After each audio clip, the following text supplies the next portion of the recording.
Hello, friends. Thanks for tuning in today. Glad you could join us for this episode. And so today I have a special guest with me. She's based in Houston, Texas. And we met in an NASM conference in Scottsdale, Arizona, I think it was, 2017. I've been following her for quite some time, and I am inspired by this guest. So I wanted to bring her on to have her share some of what she's doing out there and inspire you as well. So it's my pleasure to introduce my friend, Keridon Davis McMahon. How are you today? Good, thank you. Thanks for having me, Carl. I appreciate it.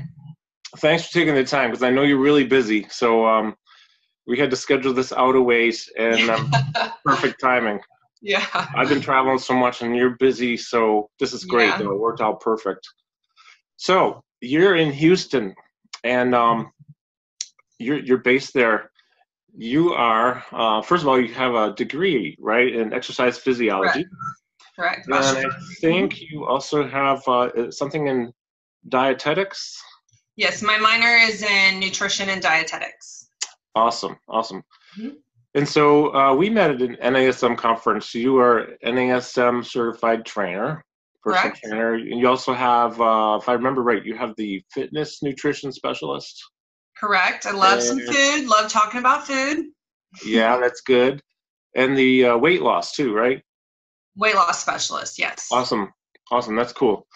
So I know you have, we talked a little bit off camera before we started here, you have a team of trainers that goes around, you do home visits, so you're training at people's homes. Correct. Awesome. I love that. And you're also doing web-based stuff. You said you've trained a couple of people today already, one in Hawaii and one somewhere else? Yes, New York. I have clients all over the world. It's fun. That's awesome. Train them right here online with our cameras. I love it. So people, first of all, if you're watching and you need a trainer, I don't really do online stuff anymore. So I'll refer you to Keridon, because I know she does a really great job. And she's has a system set up, very organized, very competent, very good. So Thanks. You call her if you need her. Yeah, so I know that I follow your postings, first of all. So you're on Instagram. You have some great content there, too. And, of course, Facebook. And, we had met. We haven't really talked that much when we met, but when we did, it was great to meet you and talk. And but what I get from you, one of the reasons I wanted to have you here is because I am inspired by what you do. And I know a lot of other people are as well. And I know that you have a successful business now, and this is really great. So congratulations on that. Thank you. If you want, could you tell us a little bit about what you're doing there as far as the training, if you want to describe that? Absolutely. So I've been a personal trainer for almost 18 years now. And the last 10 years have been running my own company doing in-home training. Prior to that, I worked in gyms. I was at 24-Hour Fitness locally for many years. And before that, while I was getting my degree in exercise physiology, I actually trained at the facilities on site there, and then at a local World Gym in Abilene, Texas.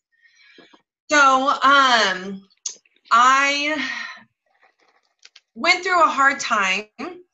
About midway through my career, I went through a divorce, which is not something I ever expected, because I had this perfect life laid out ahead of me. I'm a planner, so I knew exactly how everything was going to go, and it didn't. And so through this experience, I realized how difficult it is for people to get to the gym sometimes. Not everyone. I definitely think gyms are great, and I have no problem whatsoever with gym life.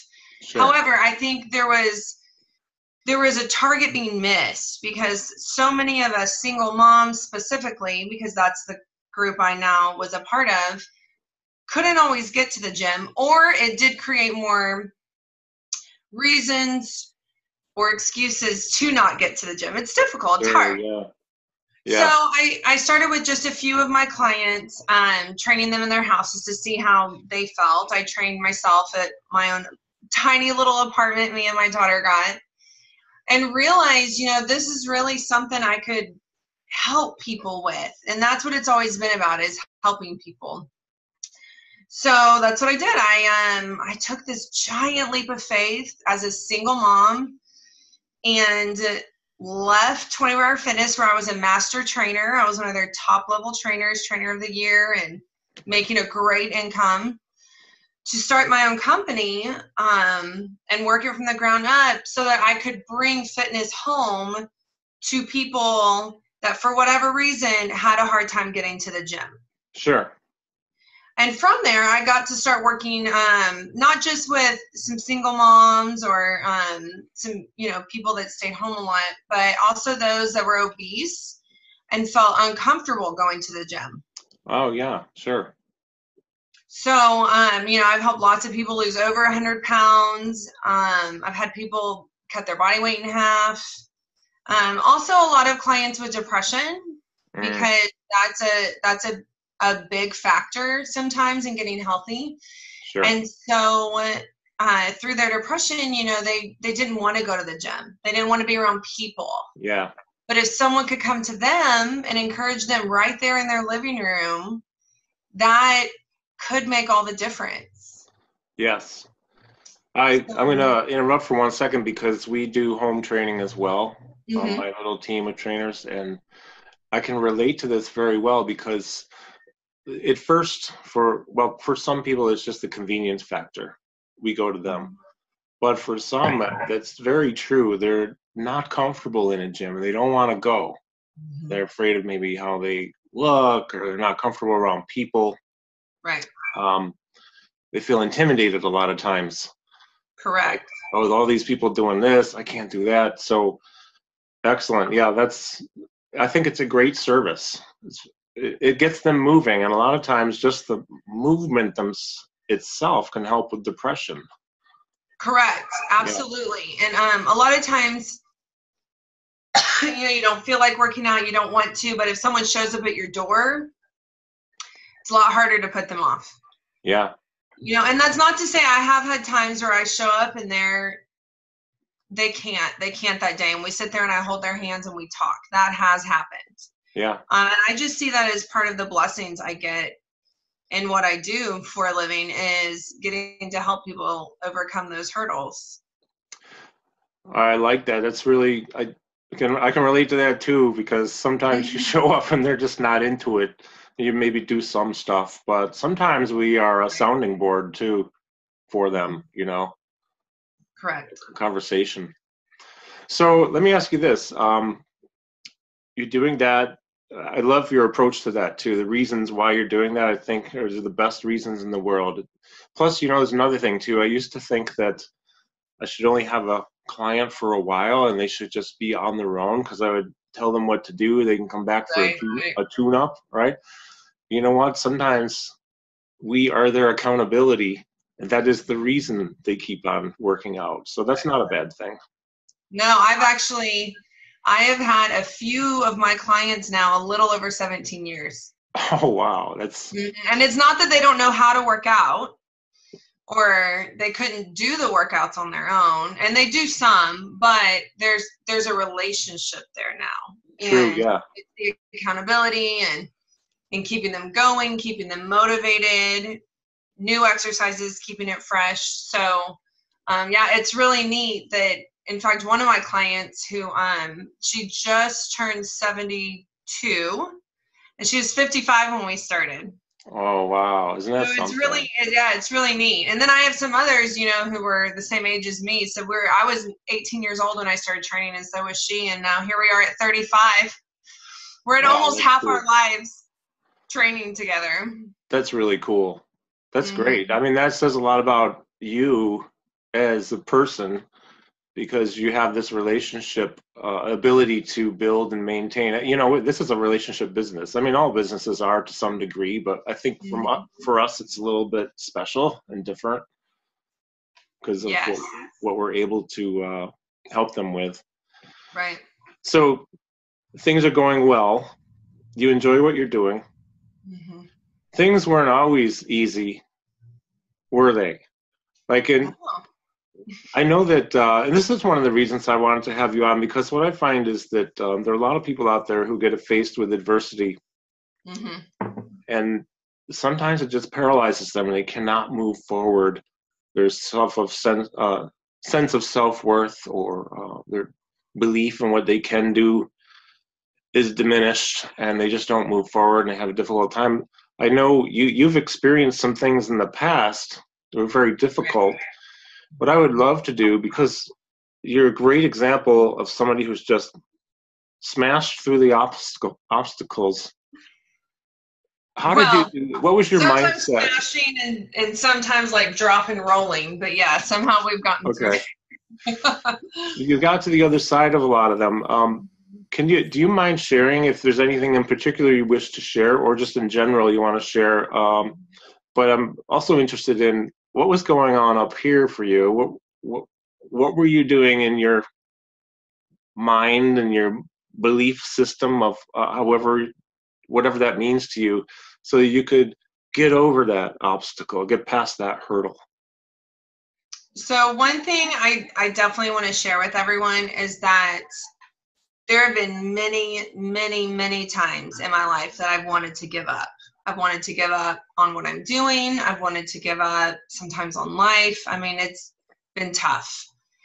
And if you're someone that has those feelings sometimes, just know you're not alone, and that it might appear like myself or some others have it all together and have this perfect life and never struggle, and that is simply not true.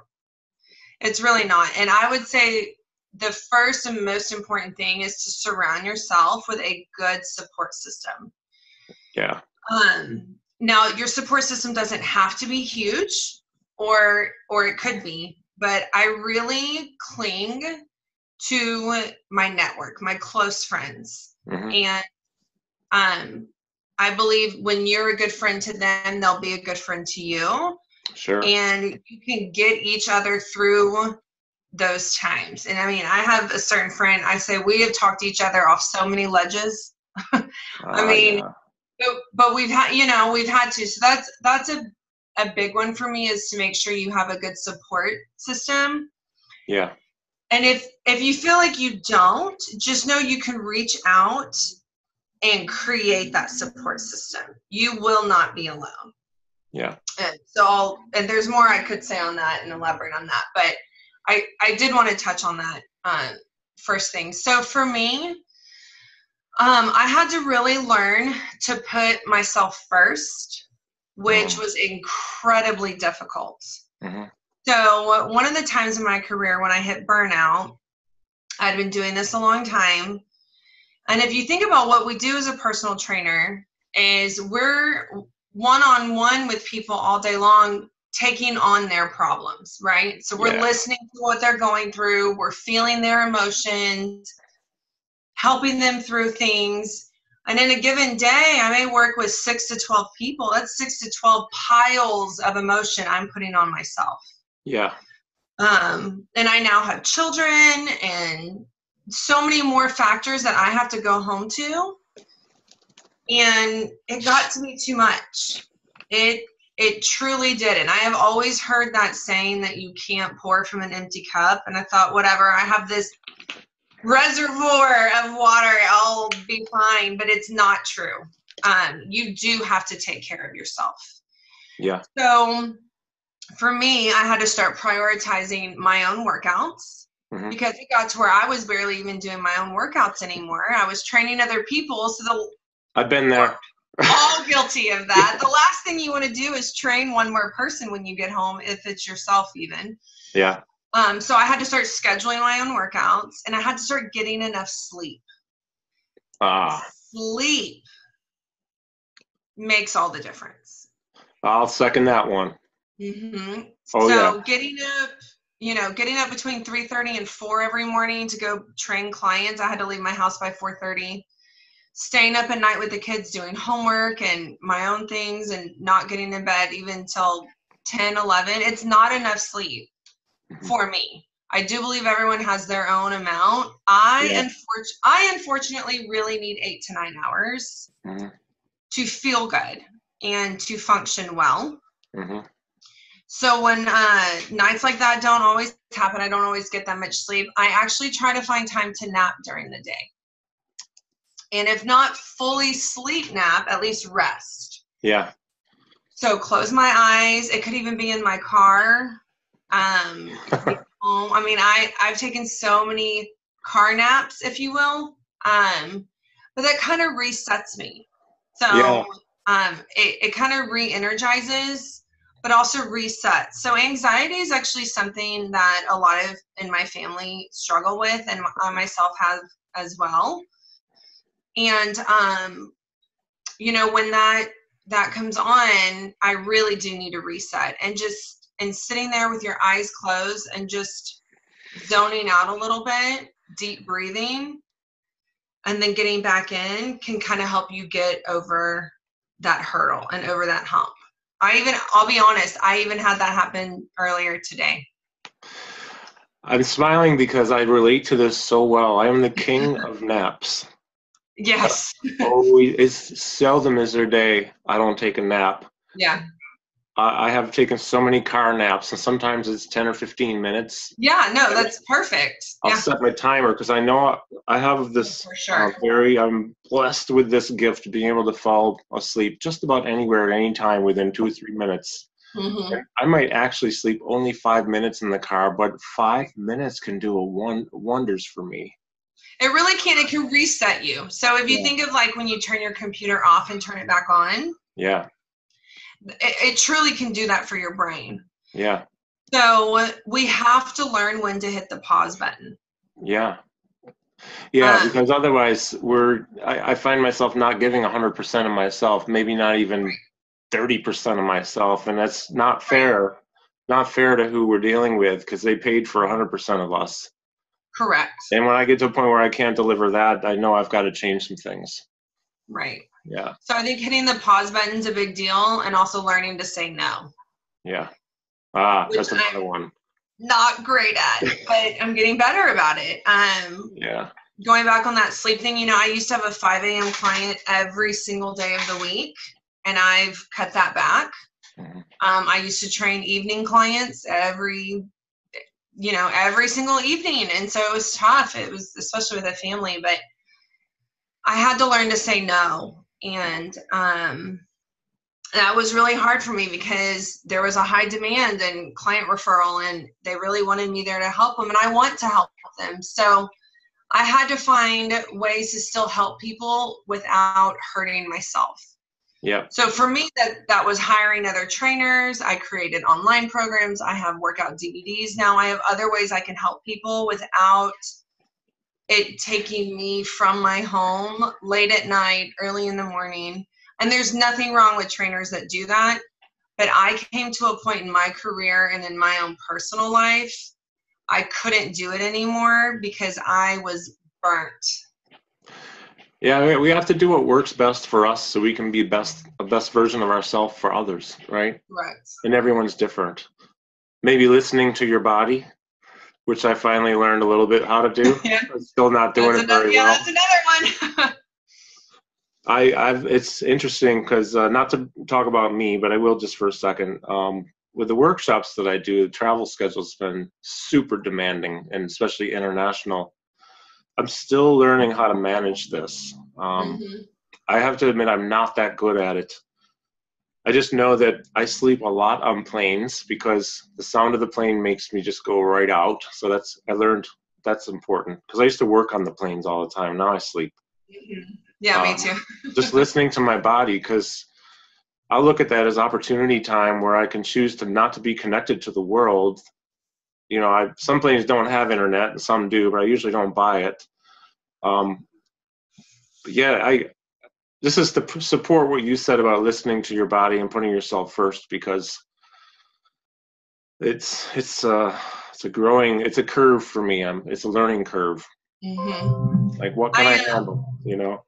I think too, to always stay humble and know that there's someone else that knows more than you and is better at it than you, and you want to seek those people and learn from them.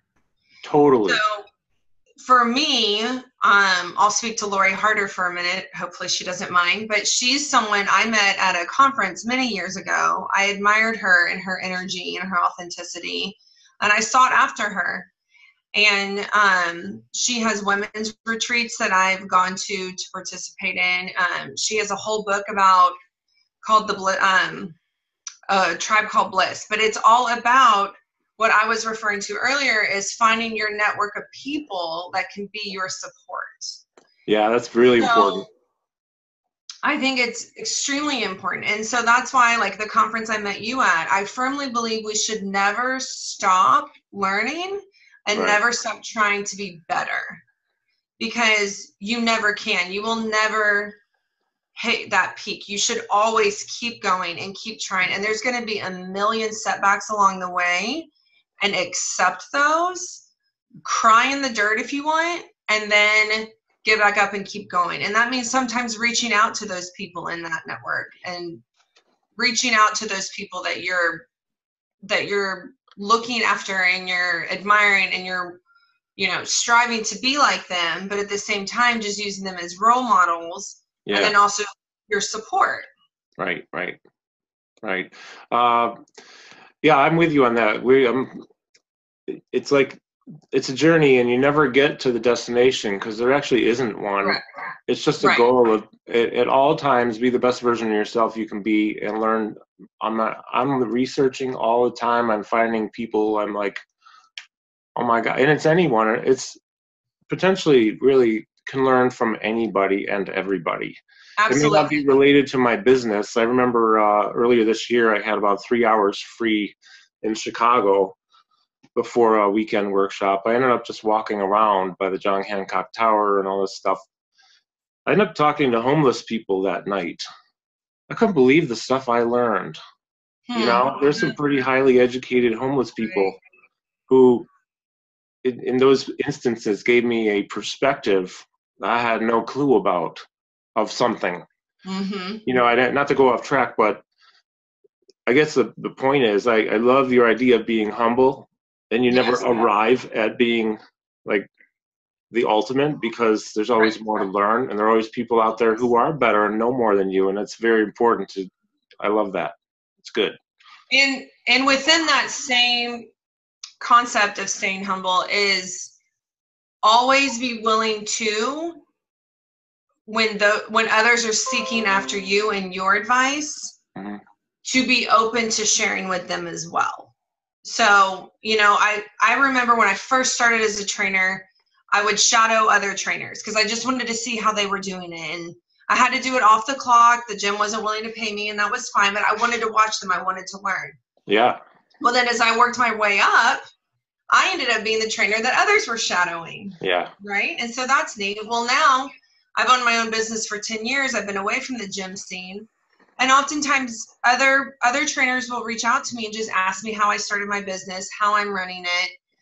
And I enjoy helping them, because if you think about it, we're all in this together. We're all trying to make the world a happier, healthier place. So stay humble and knowing you're not better than anyone else. You're just at a different point than someone else. Right. So who are you to not want to help or to share or to think you're too good for that? Right. So, I love that. Yeah, it's so important, because you'll get back from that too, right? Yes, I completely. Yes, in fact, I have felt more blessed in blessing others, mm-hmm. In more instances in my life than anything else. It's the unexpected blessings that will come when you're out there just genuinely trying to help someone else. Yeah, I was talking with a friend of mine in California recently, a guy who's helping me with some nutrition things and figuring out some stuff I'm going through. Dr. Stuart Gillespie, friends with, he and Perry Nicholson have a business partnership, and they're both good friends. And what's interesting is he was saying, I said, Stuart, I appreciate so much you sharing all this stuff with me, because I didn't know any of this. He's like, dude, it's what I do. I'm not here to withhold information. Right. You know, why would I hold on to something that's going to help somebody? I have nothing to lose by sharing. I think some people may fear that the competition will come in, but it's not going to happen. They're gonna respect you and admire you for helping. Mm-hmm. You're still better at it than they are. Well, and let's say you were to lose a client or two potentially to a competitor that you helped. If you look at it in the way of those two potential clients are now getting help they need, yeah, aren't we all winning? Exactly. Yeah. Yeah. So, and I really believe in finding a purpose through your pain, and I can relate to that in my personal life. With my youngest daughter having a heart disease. Yes. And that has been an incredibly difficult journey. Oh, yeah. But if you can find some purpose in it, instead of just crawling under a rock and pretending it's not happening or keeping quiet, instead if you can move forward and help others in similar situations, then you can give more purpose to the pain that you've had to endure. Yeah, I appreciate you sharing that. That's very, very powerful. Thanks. And I think it depends upon the person probably, but I think if they look at it that way, it can really help you to get through the situation and deal with it. Yeah. Correct. Right. Yeah, and I can look back now and see some of the stuff we went through that was just so difficult. I mean, handing my child over, knowing I may not get her back alive, is the hardest moment I have ever had to endure. But now I have a new strength. I have a new appreciation when I look at my daughter's life. But I also can relate to other parents that have had to go through these. And I've been able to help them. I've been at the hospitals with them. We do a lot of volunteer work now. I've traveled and spoke to many groups regarding the full story of what we've gone through with my daughter. And it just helps remind me that all that pain I went through is serving a greater purpose now. And we've done a lot of fundraising for research for congenital defects, which my daughter has. And I know the pain I felt now has a purpose and is going to change someone else's life one day, because I'm moving forward and getting these funds and getting this research done. And so there's a mom somewhere that's going to be hit with the worst news of her life like I was, but there's going to be more hope for her child. Yeah, right. You know, and so if we can all find a purpose in whatever our pain is, it will make this world a better place. So can I ask now, how is your daughter doing now? She's good, but ironically, we actually got some kind of scary news this week. Oh. So she has had open heart surgery. She's still, she's going to struggle with that the rest of her life. Some issues with her valves, but just 2 days ago, they found through a test that there are a few potential electrical issues within her heart, and we're going back in just 2 weeks for more testing. Okay. Well, so I certainly hope she is okay and gets through this. It's a continued scary journey. Yeah. No doubt. But that's why we've got to keep fighting to find cures for these kind of things, and just keep encouraging each other. Yeah, and therein with research, cures, taking a stand for something, maybe raising money for it or whatever. That's therein lies a purpose. One purpose. It could be a multi-purpose thing with this. Correct. Or anything. Right. It doesn't have to just be financial. It can be emotional, no doubt. I mean, I've gone to the hospital and just held hands of other moms that are just waiting. Yeah. And I think it's a good lesson for us to realize that when you see somebody, you've never seen them before and you don't know who they are, and sometimes we get into this. I am guilty as charged with getting into a mode of what the heck's wrong with this person, and then really having to step back and say, wait a minute, I have no idea what's going on in their life. Right. Absolutely. I have they could have gotten that same scary news about their daughter that you got 2 days ago. And it's like, these days at 57 years old, I'm kind of pretty chill about all this stuff. I didn't used to be, but it took time, and men bloom later than women, I think, maturity. So it took a long time to get my act together and realize, hey, maybe they're having a bad day. Maybe they have something going on that's right. And you don't know. In fact, 2 days ago, we had come in separate cars. My daughter left with my husband. I went and sat in the car, and anxiety just overwhelmed me. And I had just pulled out of my spot. I was leaving the hospital, and I actually pulled back over to the side street just to park, and someone honked at me. Mm-hmm. And I thought, you have no idea what I'm experiencing now and what I'm feeling. And being honked at, or saying, when people flip the finger or whatever, it's like, that's not going to do any good. Yeah, that's true. No positiveness is going to come from that behavior. You have no idea. Maybe I was pulling over because I was being selfish and maybe wanted to text. Or maybe I'm pulling over because I can feel anxiety coming on, and I needed a minute to breathe. Yeah. And we don't know what people are feeling or doing. And not long after that, I was walking around smiling, and no one knew what inside I was feeling. Mm-hmm. Right.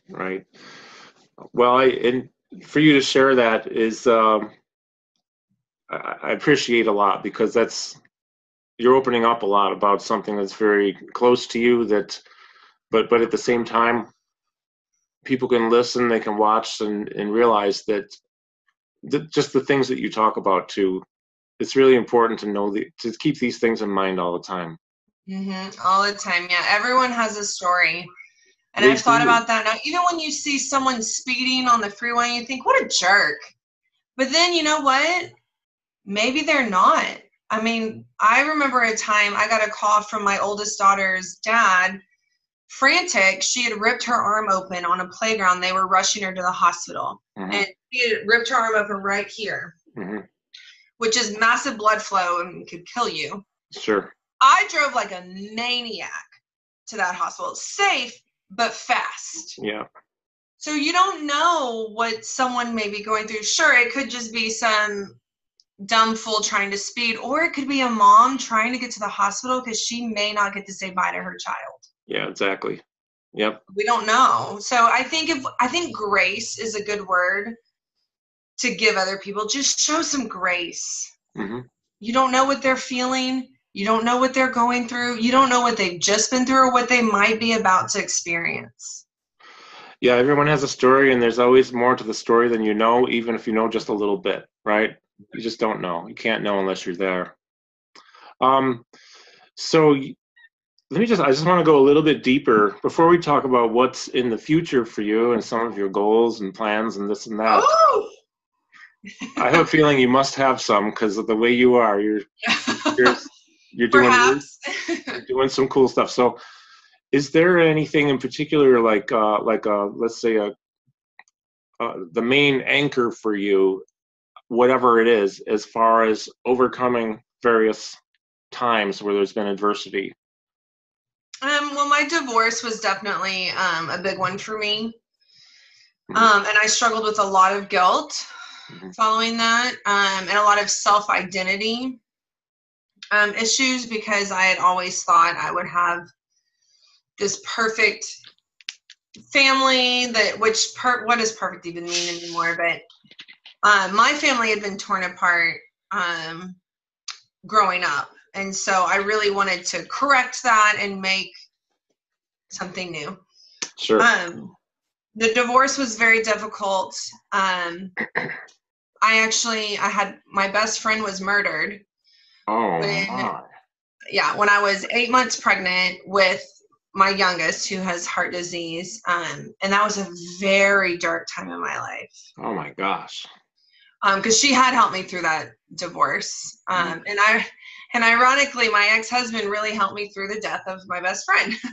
Okay. He's a great man, and we're good friends to this day. He and his wife are amazing. But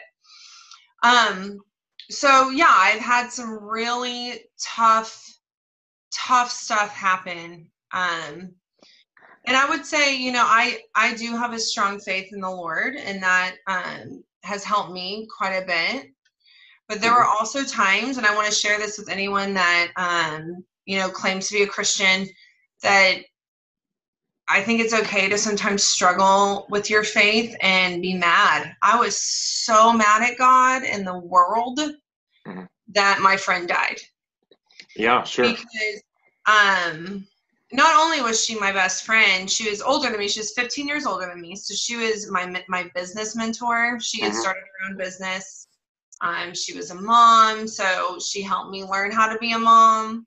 Yeah. I don't have any older sisters.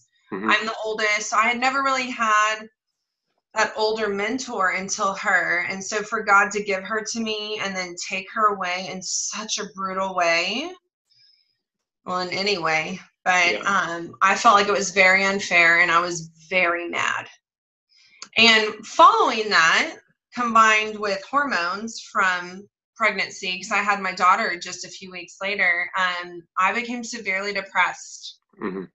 And that's not something I've talked openly about a lot, but I have more recently, because I feel like there's a lot of us that have struggled with those dark times, and we have to put on this face and encourage others and smile, and inside feel so empty and broken. Yeah. I mean, you're vulnerable when you, potentially anyways, when you start to talk about that, but there's so much power after dealing with it and then helping others. Sometimes you never know what's going to trigger somebody to turn around. Like, right. I know I won't say, because this is not about me, but I've had a couple triggers in the past few years that was it. All I needed was that. And it turned me around, because it gave me a completely new perspective on what I actually have versus what I thought I didn't have. And then I could move forward. And there are so many people too who are suffering from, depression, anxiety. So I'm glad you're opening up about it. It's really important. So I will say this, it's okay to get help. Oh, and totally. Yeah. You can't do it on your own. You can't. So whether it be you're calling on a higher power, God, your spouse, a therapist, whoever, you cannot do it alone. And for me, it was all of those. I needed my close friends. I saw a talk therapist. I needed medication. I needed my spousal support. I mean, it was so much to help me just survive and keep going. Meanwhile, I have my business that I'm still working on and trying to grow and help others. And I got where I just felt so empty. So, I had to focus on me again. And I miss her so much, and I still go through, it's been, many years now, and still, it's just 6.5 years, and it's still just, it circles back. So it circles back when things happen and you miss that person, or whatever it might be, a trigger of some kind. So sure.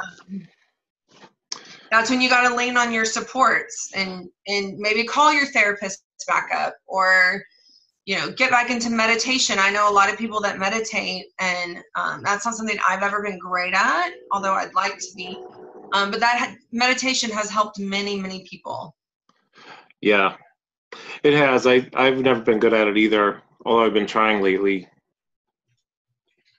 I'm going off track just a little. Just when I realized that you actually don't have to be thinking of nothing when you meditate, it's almost impossible. You're just trying to hone in your thoughts instead of thinking of nothing. I thought it was a whole nothing thing, which is not possible for me. No, it's not. In fact, so I'll give another little shout out. Courtney West, who is another trainer in our industry, she got me to download Headspace, which is another one I've heard from a lot of people. And it's an app with all different meditations. And they even have beginners 3-minute meditations. Oh, wow. So I'm gonna get real honest here. I am on day 5. Oh, cool. Of beginner's meditation, and I started that maybe a month ago. Okay. Okay, so my point is I'm not perfect, and I have these goals of like, I'm going to meditate every day. No, okay? So just today, I did day 5, but you know what?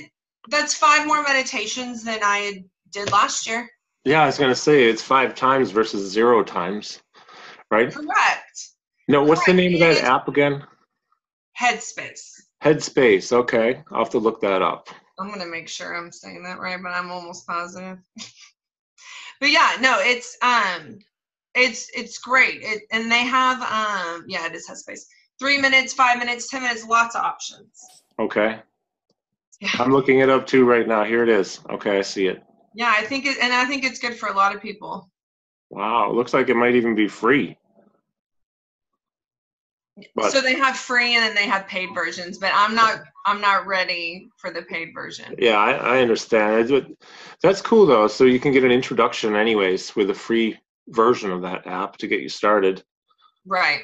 There's a lot of power, when you talk. I travel a lot, so when I'm traveling, I learn about different cultures, and in Asia or Europe, there's a lot of, especially Eastern medicine, let's say, it's different than Western, and meditation's been a thing for thousands of years, and there's research to show that it can be very, very beneficial.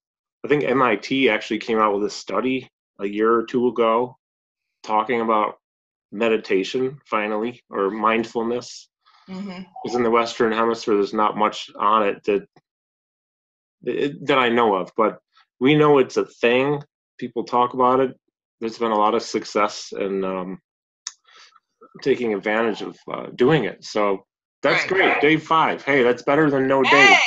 And guess what? I'm on day 0 of 0 because I didn't. There you go. You're 5 times ahead of me. Journaling is big too. Yeah. So I know a lot of people, and I'm just kind of giving different advice on what helps different people. Journaling does help a lot of people, getting your thoughts down on paper. Yeah.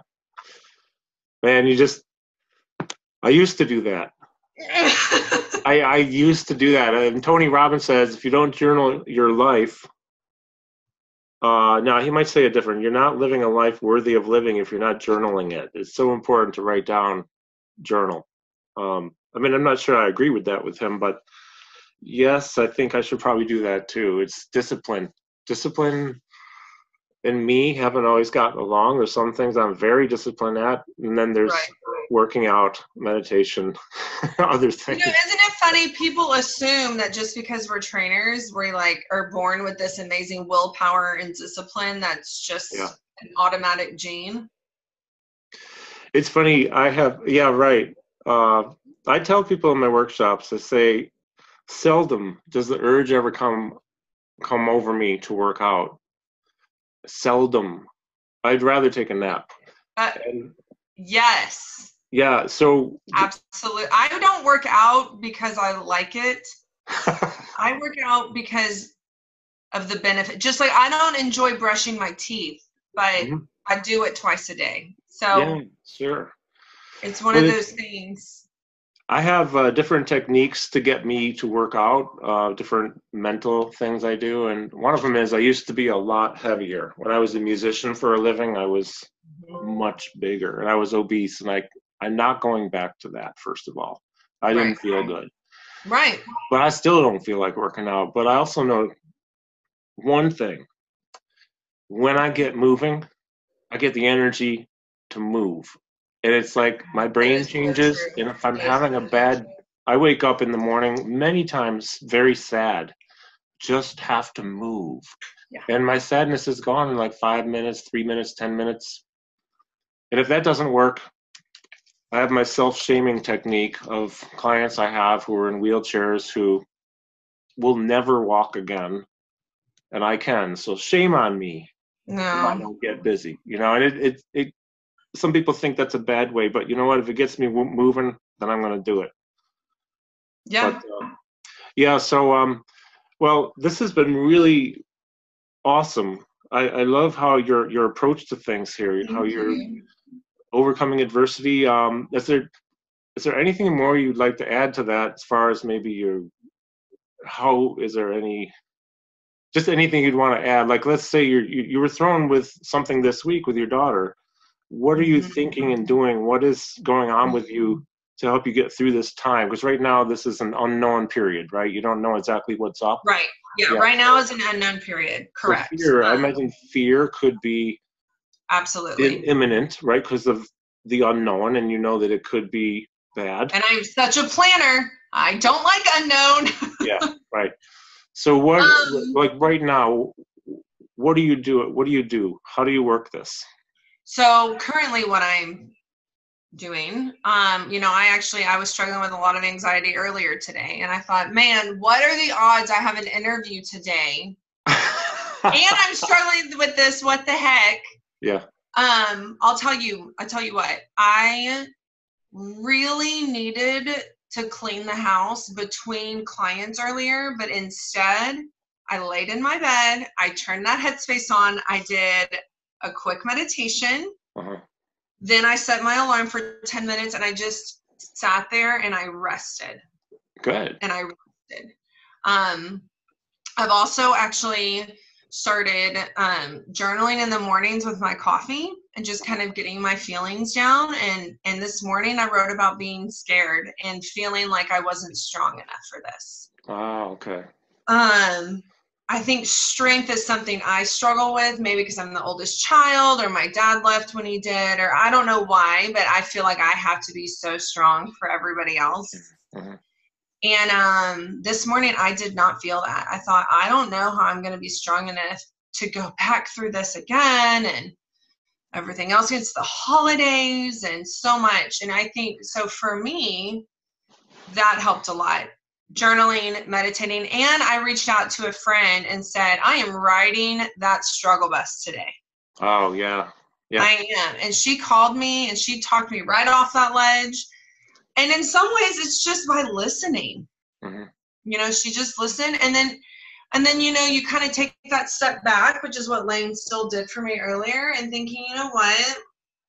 I am strong enough. I had a weak moment. And one saying I really like is, even if you can't keep up, you can keep going. Yeah, that's a good one. So maybe I can't keep up with whatever I might be expecting or what I want to do, but I can definitely keep going. Oh, that's a good one. I really like that. I think that's one thing, is just don't stop, like, progress is still progress. So yeah, I've done 5 meditations in 2 months. I should have done 60 by now, but I did 5. And so instead of shaming myself for that, it's still 5. Yeah, that's cool. That's great. That's great. So what are you looking at in the future? What kind of things do you have that you're looking towards doing? Well, I didn't tell you I was going to ask this. No, like right on that spot. I don't know that I've said this online anywhere yet. Only my very close friends know, but I am writing a book. Whoa, cool. Awesome. And, I always thought my first book would be on fitness and nutrition and home workouts. And I even talked to a photographer about that. And I've decided, no, my book is going to be on overcoming adversity and dealing with anxiety and depression and struggles. Bravo on that. I commend you for that. That's really, really good. So how far along are you? When do Not you far. I'm not a writer, and I'm not someone that's naturally a writer. I started a blog and stopped it because I can't do this. I'm just not a writer. So I struggle with that part, but I get all my thoughts down and then go back and kind of organize them. Yeah, good. Yeah, well, I'm writing one too. It's been about 1.5 years and I'm not done yet, but there you go. So I'm not giving myself a goal date. I just trust that when it's supposed to be out there is when it will be out there. Yeah, I like writing, but I'm not a writer. And it's just a massive project. I think it's more difficult than I thought it would be. It's also very exciting coming towards the end, but I'm really excited for you. So this is something we'll have to keep an eye out for this in the future then. And I'm sure you'll post about it. Of course. Yeah. So if people want to find you, you have a website, you have Instagram, Facebook. What's your website? KeridonFitness.com. All right, cool. I'll put a link on the screen so people can read it, see it. For people who are, because this audio version of this goes on to iTunes, so it's KeridonFitness.com. It's KERIDON fitness.com. Correct. Is that the best way for people to reach you? They can reach you through your website? Yeah, they can reach me through my website. Yeah, that goes straight to my assistant, and then she filters those from the weirdos and the the real emails, and then you can get to me through there. I know what you mean. I only have a few weirdos once in a blue moon, but there's some weird stuff. The ones that are like, hey, you're really pretty, want to go out sometime? She kind of filters through some of those. They think that you're really going to say yes. I mean, that's just like, you're the person I'm looking to leave my whole family for. I'm so glad you found my website. And I'm looking right now, let's see, Instagram, it is also Keridon Fitness, right? Yeah, Keridon Fitness is your Instagram handle. Correct. Yeah, folks, you need to go to her website and check it out for sure. You also need to follow her on Instagram because she posts some really good stuff. That was actually after watching you for quite some time, well, since I met you a little over a year ago. It's like, this is a person I need to talk to. Let's see what she keeps on posting, and I'm like, okay, I need to talk to her for sure. So I really appreciate you taking the time today because I know you're really busy. Thank you. It's been a pleasure. So I didn't tell you I would ask you this too, is one final question. This is going to be easy though.